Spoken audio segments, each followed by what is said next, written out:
Okay, Shireen, so let's start with that moment last week when you raised your hand and denied Will his letter from home. I think everyone in America was cheering for you. They were so happy. So take us to that moment when you got sweet, sweet revenge on this man. Yeah. Honestly, like in that moment, when he started crying and asking Jeff for his letter, I was so angry because in that moment in the game, like, he didn't get to cry. I owned crying. Crying was mine. It was my right. It's all I had. And, like, he did not get to cry. And so I was livid that he had the nerve to cry. And that said, as he's going through it and as Jeff is explaining the situation to us and I had a moment to think about it, I'm also thinking, like, strategically, what's the best move for me here? And I'm thinking the people who hate me are going to hate me no matter what I do. This is not going to change their mind on me one way or another. And if I don't raise my hand, my attackers and my bullies out there, they're going to walk back into camp, chests puffed out and probably rag on me even more, right? They're going to say, of course she didn't raise her hand, like, because she is nothing, and nothing people cannot raise their hands, right? On the flip side, you had people there like Mike, Jen, and Sierra who wanted to see me raise my hand. I think me raising my hand instills pride in them that I'm not a victim, that I can stand up for myself and I can do something about my situation. And so when I raised my hand, I won over all of their jury votes, and that's what I was thinking. The other element of it also is that, like, it was the right life move. That guy did not deserve his letters. Everybody only had their letters in the first place because of me, including the people that I didn't like, right? If I hadn't brought up the, $20 workaround, then, one or two people would have bid for their letters at like $400, and that would have been it. And so, quite frankly, it was my choice whether or not for him to get his letters, because I'm the one who got everybody else their letters anyway. And the right life move was not to reward his abusive behavior. Exactly. And what's your relationship with Will like today, now that the show's behind you? Nothing has been resolved, and it's an ongoing issue. Right. Last week, Jen actually says, she told me that she thinks Will is, quote, evil for making those personal attacks against you. Do you think evil is the right word, or is it too strong or too weak of a word? I think it is the perfect word to describe it. I will say that, like, that was not the first time that he attacked me. It was just by far the biggest attack. There had been many blow-ups leading up to it. He was constantly questioning my integrity and telling people not to trust me and telling people I was a horrible person because I don't have a soul. And this word soul and this concept of me not having one and therefore being able to treat me the way that he did, that's dark. It's dark, and it comes from, an evil place. And I don't know why, I don't know what, but evil is, I think, exactly the right word. So switching gears, why didn't Mike use his hidden idol on you? It seems like he really should have done that. And were you in on that plan, or did you think he would use it? Yeah, no, I wasn't. He told me that he had something up his sleeve for Tribal that night, because we knew that we hadn't flipped anybody's votes. And I knew that he had the idol because he had shared that with me earlier. And so, put two and two together, I knew that he was probably going to, pretend that he was going to play the idol for me. And so my job was to, as genuinely as possible, help him convince all these people that he's actually going to play it for me. And there was no way I was not going to go home that night, but best case scenario was that we exposed cracks in their alliance, and we did that. The fact that two people actually flipped their votes and voted for Dan was so just thrilling to watch, especially that it's Dan, right? Like, it proves that we were, no, not because, of the stuff, but it's like, it proves that we were right all along, that Dan's bottom, right? And Dan is a very sensitive, emotional person and doesn't take well to getting votes against him. And so it was the exact perfect crack to expose for Mike now to be able to go back into the game and hopefully bring Dan back over to his side.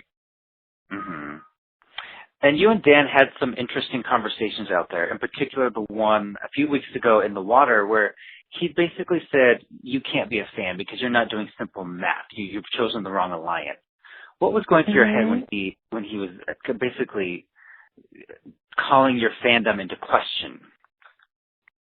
I was laughing on the inside. I never took him seriously out there. I kind of just always thought he was a bit of a fool, right? Like the way that he talks, and he's very much like playing to the cameras.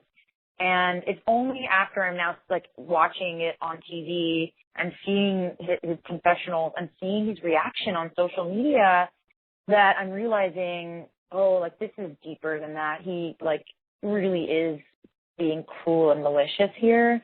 And he really does think he's better than people. And yeah, I mean, it was often unpleasant having to talk to him and deal with him. I mean, if you saw even the conversation I had with him yesterday when he was hawking a loogie next to me or whatever he was doing, gargling, I don't even know.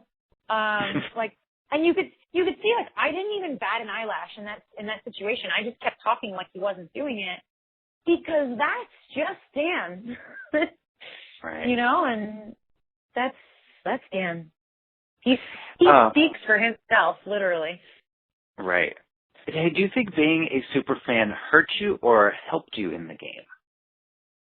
Obviously, it hurt me in the beginning because I talked about Survivor way too much in the beginning, but ultimately it did help me. It gave me, you know, insights and information into the game that other people didn't have or didn't utilize as well as I could. And so, you know, like, I was always thinking, for example, like, and obviously I got voted out and it didn't work, but you saw last night, nobody there thought that I could actually win the game. And yet I was one of the biggest jury threats left in the game because I did have all the no-caller votes, and I think that I would have had my fancier vote as well. And I think if I did get to the end with the right people on the jury, I could have won. Right. And the reason why I knew all that stuff is because I'm a super fan. I'm taking a step back and I'm thinking, if I don't raise my hand to prevent Will from getting his letters, then I look like somebody who was dragged to the end of the game, who never did anything for myself, who never stood up, who never made any moves, right? Like, you need to show something publicly that you've done something, that you're willing to take a stand, that you're willing, you know, to take a risk to win people over and to gain people's respect. Quite frankly, especially as a woman, women don't get as much credit in the game strategically as men do. If you look at the, you know, the commentary on the season now, like, everybody's giving Tyler all this credit for playing a strategic game when in fact Carolyn's playing a way better game than him. Like, she's actually in it. She's hustling. She's got that idol. And why? Like, she actually even has, like, she has this amazing job, this amazing career. She's this incredibly intelligent woman. But why is Tyler getting all the credit? I do not understand. I mean, I do understand. We all understand. We're just not saying it out loud. Right, exactly. And hey, what do you think was your best move in the game, and what was your worst move? Oof, my best move in the game was when I finally approached Mike and Sierra and talked to them about exposed to them, which I think Mike already knew about anyway, but I told them, like, hey, I think those four are in an alliance, the Axis of Evil, and like, I'll vote however you tell me to vote. Let me join you. And I think that was like the perfect opportunity to flip, and I think at that point they were with me and we were going to make it happen. And then unfortunately it went horribly awry. And then was your question, what was my worst move in the game, or what was my worst moment? What was your worst, like, strategic move? Did you do something that you're like, I regret doing that? Yes. Yeah. The absolute worst move the entire game was voting out So instead of Joaquin. Joaquin is a big reason why people loathed me and disrespected me for the rest of the game. Joaquin was it was between So and Joaquin, and ultimately we went with So because everyone thought, obviously, that Joaquin would be better in challenges, which he was, but also that Max was more threatened by So than he was by Joaquin. We didn't realize how toxic it would be to let Joaquin remain in the game, and he's the one who turned Carolyn on us, and he's the one who turned all of blue collar against me, and, you know, he had a lasting negative impression on the game. I think he's the reason why Max and I both lost. Interesting. And, you know, you and Max early in the game, you were kind of known for walking around naked on your tribe. Can you give us some insight on that decision? I have a feeling, were you trying to give an ode to Richard Hatch? No, not at all. I mean, maybe Max was, but like I got naked twice. I got bottomless twice, and I never even took my top off. And the main time that you saw that I got bottomless, I was actually way down the beach washing the dishes away from everybody because I didn't want my pants to get wet because it was about to be sunset. And so they wouldn't have dried. I would have had to gone to bed, with wet clothing, which is not only uncomfortable and cold, but also unsanitary. And then when the guys never did any work, and so I was horrified to see that they were walking down towards me. I'm like, what are they doing? Why are they walking over here? I don't have my pants on. And once they were down there, I wasn't going to back down and let them, sneer at me for doing the work, which they didn't do. And so instead, I just kind of held my ground and pretended like it was normal. And I'm like, this is what I'm doing. I'm working. I'm washing the dishes. And if you don't like it, go back to camp. Go away. Right. Why are you standing there if you're uncomfortable in my territory? It didn't make any sense. But, I think that people are so jarred by the fact that I was bottomless in that situation that I think that, you actually lose context of this bigger picture, that they are in my territory and they should have just gone away. It's so interesting always hearing people's what really happened as opposed to the editing. Were there any other instances like that where you feel like the editing maybe wasn't 100% accurate? No, I mean, like that. I don't you can't edit my pants off. Like my pants were off, or maybe you could edit my pants off, and that's kind of a scary thought. But no, I think they're showing you what happened, and then people are interpreting it the way that people want to interpret it.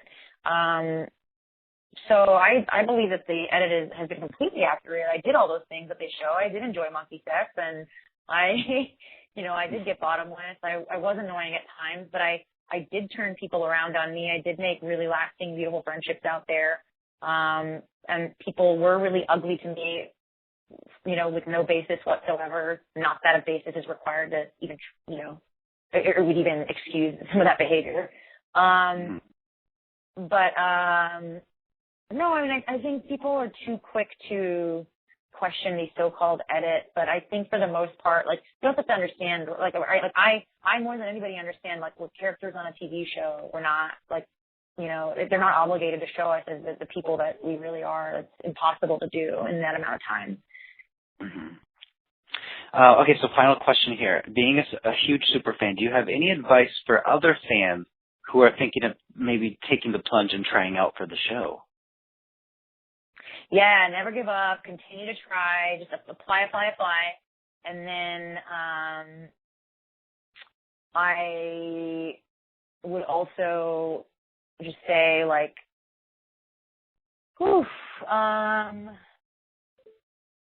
don't let your enthusiasm get ahead of you, right? I actually think, one of my biggest problems was I rewatched a ton of the seasons in the months leading up to going out there. And I actually think that hurt me. I think that that's why I talked about Survivor so much, because it's all I had been doing for the previous month, 24/7, was training for Survivor or watching it. And so I had nothing else to talk about.